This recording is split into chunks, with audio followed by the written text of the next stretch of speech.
Assalamualaikum warahmatullahi wabarakatuh. Alhamdulillahil qail. A'udzu billahi minasy syaithanir rajim. Ya ayyuhalladzina amanu kutiba alaikumus syiyam kama kutiba alal ladzina min qablikum la'allakum tattaqun. Shadaqallahul azim. Wassalatu wassalamu ala sayyidina Muhammadin wa ala alihi wa ashabihi ajma'in. Amma ba'du, ma'asyiral muslimin rahimakumullah. Di dalam kitab Lataiful Minan halaman 113 dan juga dalam kitab Manaqib Al-Awliya'il Abrar,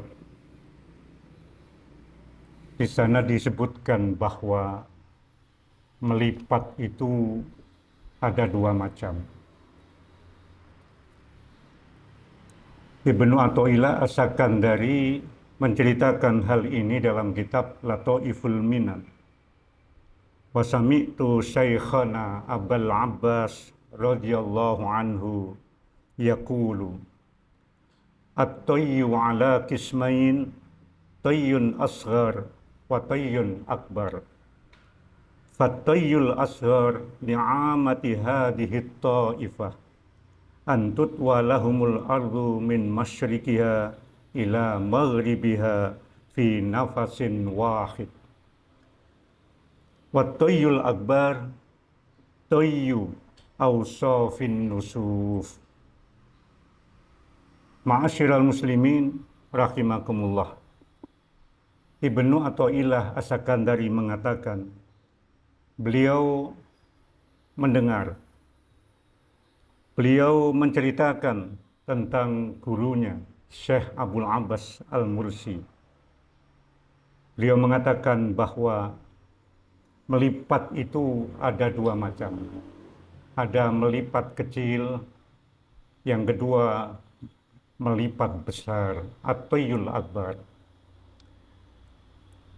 Melipat kecil bagi awamnya mustawwifin atau mustawwifah adalah dilipatnya bumi dari ujung timur ke ujung barat hanya dalam sekali nafas.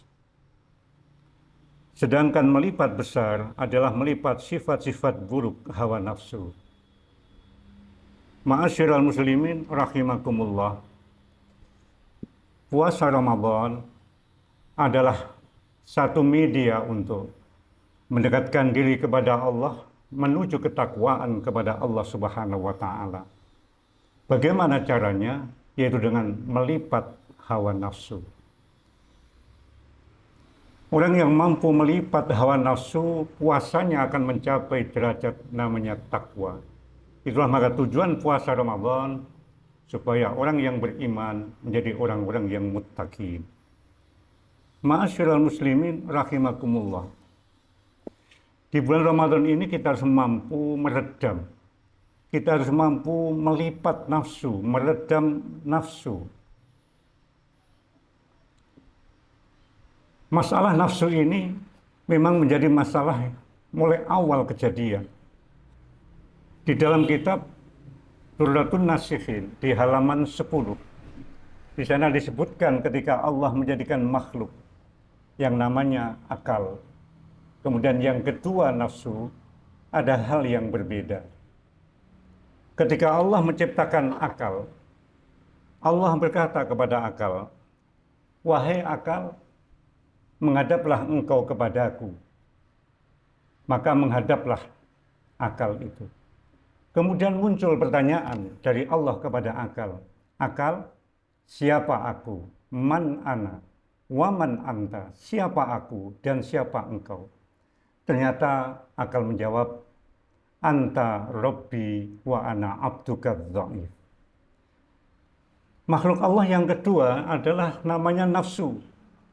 Ketika nafsu diciptakan oleh Allah, dipanggil oleh Allah, wahai nafsu, menghadaplah engkau kepadaku.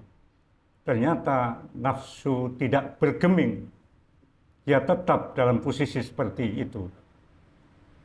Kemudian nafsu tidak mau menghadap Allah. Ditanya oleh Allah, wahai nafsu, man anti, man ana, wa man anti. Siapa aku dan siapa engkau?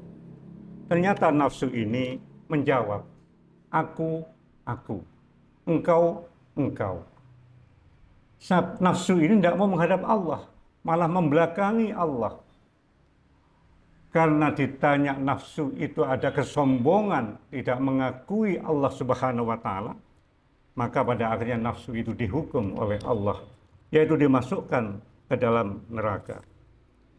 Berapa tahun Allah menghukum nafsu di dalam neraka jahanam? Allah menghukum dalam waktu 100 tahun. Dan Allah kemudian mengeluarkannya. Kemudian Allah Ta'ala berfirman kepada nafsu, wahai nafsu, siapa engkau dan siapa aku? Lalu nafsu berkata, aku adalah aku, engkau adalah engkau.